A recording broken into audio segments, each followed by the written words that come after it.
আমরা মনে করি মেয়েদের জীবনে বেশি কষ্টের, কারণ আমরা মেয়েরা একসময় বাবার বাড়িতে মানুষ হই, বড় হই, কিন্তু সেই বাবার বাড়ি থেকে একসময় ছেড়ে এসে পর মানুষগুলোকে আপন করে নিতে হয়। তারপরে সেই মানুষগুলোর কখনোই মন পাওয়া যায় না।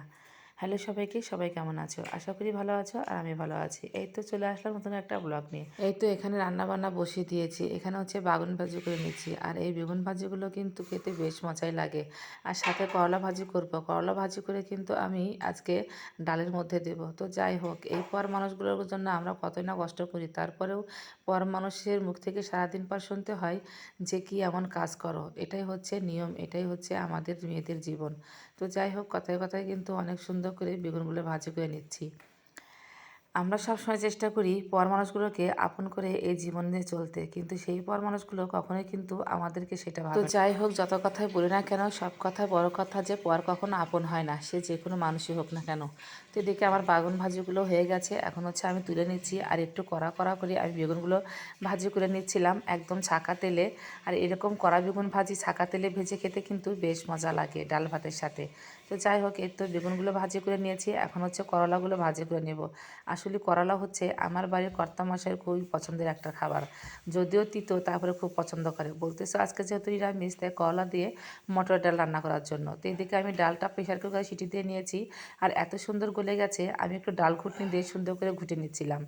এখন করলাগুলো ভাজি করে নিয়ে কিছুটা করলা আমি ডালের মধ্যে দিয়ে দেবো, আর কিছুটা করলা রেখে দেবো ভাজি খাওয়ার জন্য। এদিকে ডাল হতে না হতেই অনেকগুলো টাটকা একদম শাক নিয়ে আসছে। এটা হচ্ছে লাউ শাক।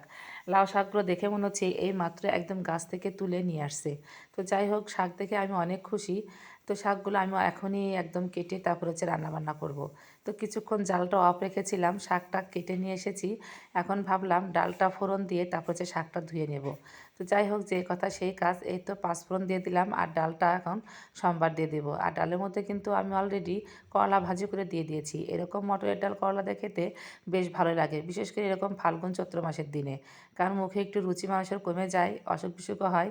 এ ধরনের ডাল খেতে বেশ ভালোই লাগে। আমি একটু ঝাল ঝাল হালকা একটু মিষ্টি দিয়েই এই ডালটা নামিয়ে নিলাম। তো ডালটা এদিকে জাল হচ্ছে, আর আমি এদিকে শাকগুলো ভালো করে পরিষ্কার করে ধুয়ে নিচ্ছি। যদিও শাকগুলো দেখে মনে হচ্ছিল খুবই পরিষ্কার, তারপরও ধুয়ে নিলাম। আর এরকম টাটকা টাটকা শাকসবজি দেখলে কিন্তু লোভ সামলানো যায় না, তাই না? যত শাকসবজি খাই না কেন, এরকমটা শাকসবজি দেখলে মনে হয় যে আরও বেশি বেশি করে খাই, বেশি বেশি করে কিনি। তো যাই হোক, আমি বারবারই ভালো করে ধুয়ে নিচ্ছিলাম, কারণ শাকসবজি একটু ভালো করে ধোয়াই ভালো। তো এদিকে আমার শাকগুলো ধোয়া হয়ে গেছে, আর ডালটাও কিন্তু অনেক সুন্দর করে জাল দিয়ে নিয়েছি, কিন্তু ডালটা তোমাদের সাথে জালটা শেয়ার করতে পারলাম না।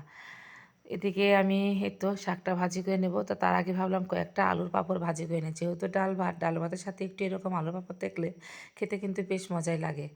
তো এই তো আলুর পাঁপড়গুলো ভাজি করে নিচ্ছিলাম। তো দেখি হচ্ছে তেল গরম হয়ে গেছে, তো ভাবলাম যে একটা দিয়ে দেখে নেই যে ভালোভাবে তেলটা গরম হয়েছে কিনা। তো তারপর দেখি হ্যাঁ, অনেক সুন্দর গরম হয়েছে। তারপর সবগুলো দিয়ে একে একে ভাজি করে নিলাম। আর এই আলুর পাঁপড় কিন্তু বাচ্চারা খেতে খুবই পছন্দ করে। কষ্ট করে যদি একটু আলুর পাঁপড় দেওয়া যায়, দেখা যায় আলু ভাজির পরিবর্তে পাঁপড়গুলো খুব সহজেই ভেজে নেওয়া যায়।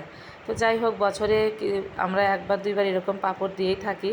তো পাঁপড়গুলো ভাজি করে নিয়েছি, এখন একটু তো লাস্ট পর্যায়ে শাকটা ভাজি করে নিলাম। আর এই শাকটা খেতে এত মজা হয়েছিল, একদম ছাই মাটির মতো। তো যাই হোক, লাউ শাক কিন্তু আমরা সবাই খুব পছন্দ করি।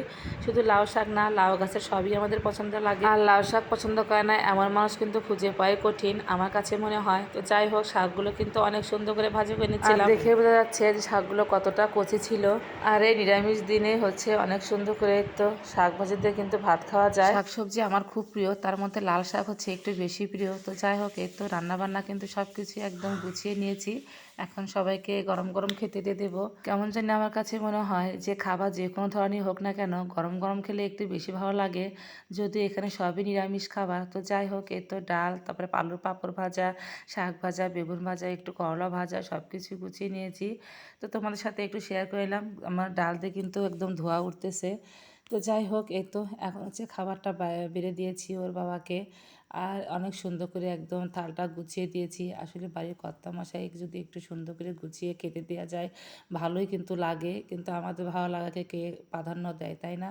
কেউই দেয় না। খাবার পর্যন্তই সবাই প্রাধান্য দেয়, খাওয়া শেষ হলে আর কারোর কোনো পাত্তাই পাওয়া যায় না। এদিকে হচ্ছে কর্তামশাইকে একটু গুছিয়ে খেতে দিয়ে সুখ দুঃখের গল্প করতেছিলাম, কিন্তু কিসের গল্প আর কিসের সুখ দুঃখ, তার মতো সে খেয়েই চলেছে, আমার কোনো কথায় সে পাত্তাই দিচ্ছে না। তো যাই হোক, আমি একা একাই বক বক করতেছিলাম, আর তাকে একটু বসে খাবারও দিচ্ছিলাম।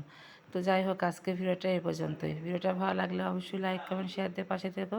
দেখা হবে নতুন একটা নেক্সট ব্লগে। আর যারা যারা আমার ভিডিওটা দেখেছো তাদের সবাইকে অসংখ্য ধন্যবাদ। আজকের মতো বিদায় নিচ্ছি। Tata, bye bye.